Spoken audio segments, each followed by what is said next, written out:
Adam, heading to the foot of the mountain, is it one of the toughest places in Australia to play rugby league at the moment?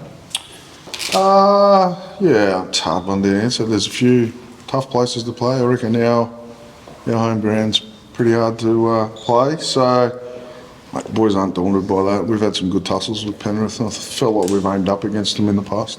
And obviously put on a cracker when you did play them here. Have you spoken about that this week, and does that give a bit of motivation?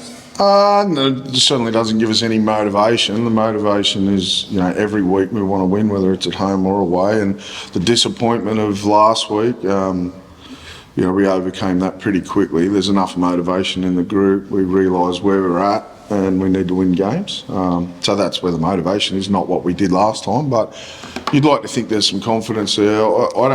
It's not just the last game. I felt like we've competed against them a number of times. There's a couple of games that stand out for me. So. And Daniel and Greg back into the side. What do they bring?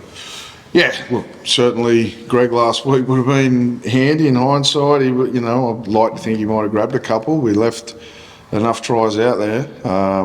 So you'd like to think someone like Greg would have grabbed those. But yeah, Daniel's a leader.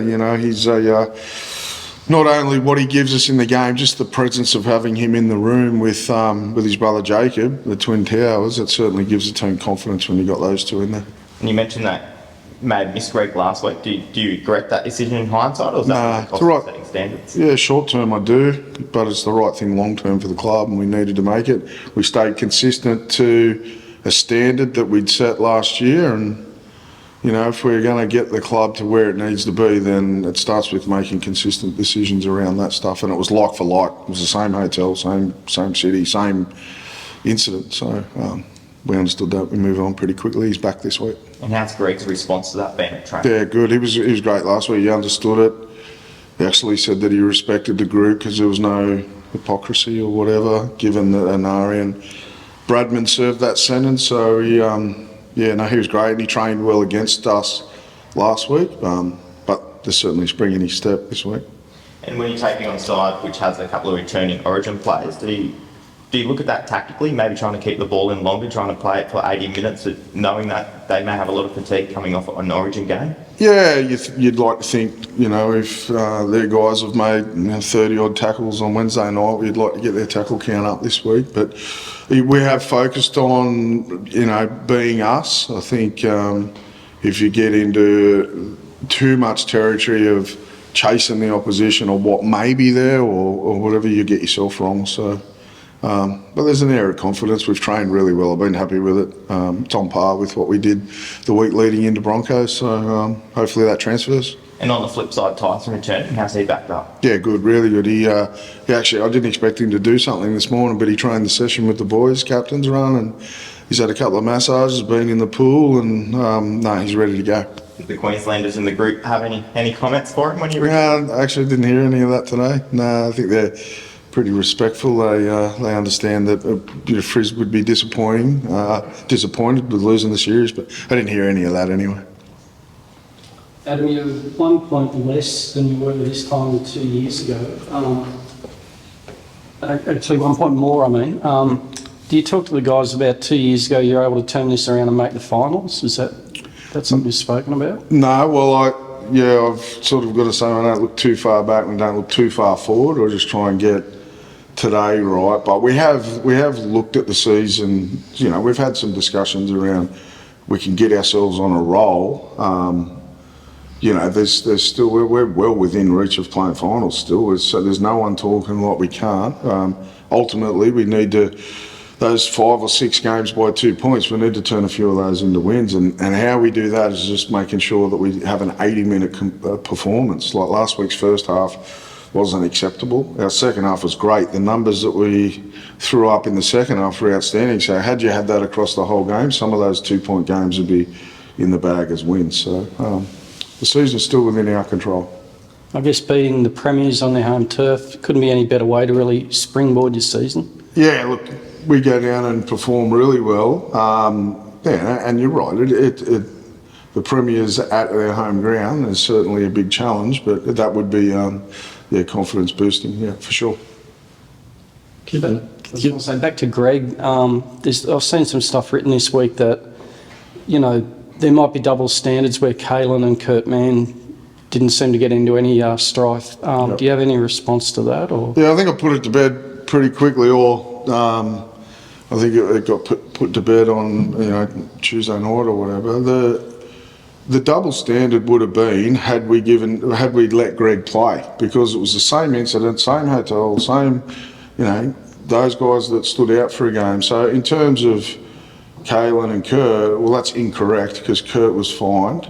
We couldn't take a game off Kurt because he wasn't playing for the year; he was out. And Kalen got cleared by the NRL integrity unit. So I don't know what we're punishing there. Was it a bad look? Yeah, of course, and he accepted that. It's been nothing but exceptional ever since. But again, couldn't take a game off him because he was out for the year. So I'm not too sure where the double standards come from. The standards, if anything, are consistent. Greg missed a game the same as Bradman and Anari did for the same incident. Full stop, we move on. Given the loss last week, was Greg feeling a fair bit of guilt last week? Oh, I'm not too sure. He was certainly remorseful when he addressed the group. But he made a blue. He slept in, didn't put the phone on charge. He made a blue. He paid the price for it. In terms of, there was enough things that happened in that game to not look back at the Roosters game I'm talking about, to not look back and put it all on Greg's shoulders. So I'm not too sure. I didn't speak to him about whether he felt guilty. I just know that he'll be up for a good performance this week. I was going to ask, does he owe the team a big one now? Yeah, well, I'd imagine so, yeah. Did you have a chance to watch the women play last night? Yes, I did. Yes, I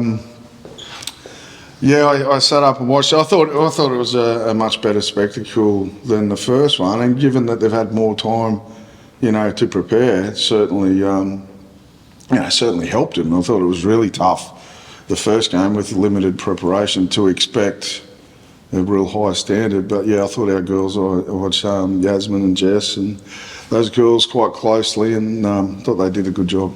Would you agree that it'd be nice to see 3 games for the ladies next year, State of Origin? Yeah, I think so. I'd imagine it'd feel, I'll just put myself in their shoes, I'd imagine it'd be a weird feeling, even for the Queenslanders, to lose that game but then sort of celebrate. I know it happens in some other sports from time to time, but yeah, I'd like to see them. I think they would too. Make it it'd be great to see it go down to the 3rd game, yeah. Phoenix's 50th this weekend. How great is it to see someone come up through that pathway and achieve this? Yeah, awesome. Yeah, great for the club. We want to develop our kids, and I know we can't keep them all, but I'm really glad that we kept Phoenix. He came through. I know when I first arrived, I'd heard a lot about Phoenix being a young, talented half, and usually you don't attribute young talented halves to playing the way he plays right now. Like, he's playing that tough, coming up with some big plays in the middle, which is a really hard position in the middle of the field. He's knocking out 80 minutes in there. I couldn't be more proud of him, and I know his teammates love playing with him. And we had a good presentation from Billy Peden this morning, Phoenix's father-in-law. He's certainly got some of the pedigree that Billy brought to the club, so everyone's excited to play with him this weekend. Given how close some of these games have been, how is the team feeling now? Are they frustrated? Are they even more determined? What's the mentality there? Actually, the players have been great, and it's a good question, because I was starting to worry that these close losses and all the effort that's going into the preparation may start to take its toll. But they've been the opposite. They just keep buying in, and our preparation has been really good. That's probably one of the things that has stood out for me this year, is our preparation week to week. They've been excellent, so I can't fault the players on that. And we just got to stay the course. We've got to stick together and work our way, and some of these results will turn while ever we're getting the process of preparation right. And back to Phoenix, he's sort of a converted hooker this year. Do you see that as his long-term future, or where do you see him playing going forward? We're fortunate that he can play both. He can play 3. I think he's a good 13 too. So certainly his defence holds up in the hooker position and the 13. His ability to kick the ball is certainly a strength in the halves and at hooker. But he's got good vision, he's creative, he's a really important member of the squad given his versatility. So I wouldn't lock him into anything at the moment. With Brails being out, he's our first choice hooker. But Brails will be back next year. We can certainly Phoenix, the way he is going, will find his way in this team. The day that we get rid of locals that are tough and fit and competitive, then, you know, I won't be here. The last couple of deals Phoenix has signed quite late in the year.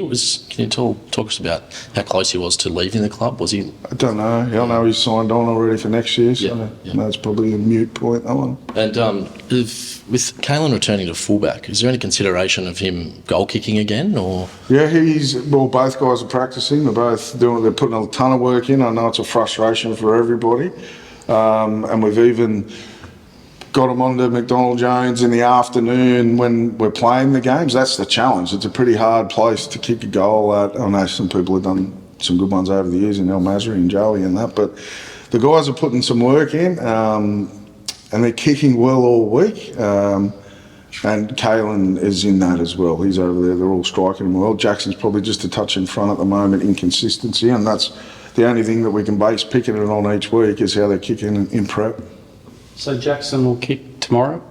I'd imagine so, yep. Yep, they're out there now doing it.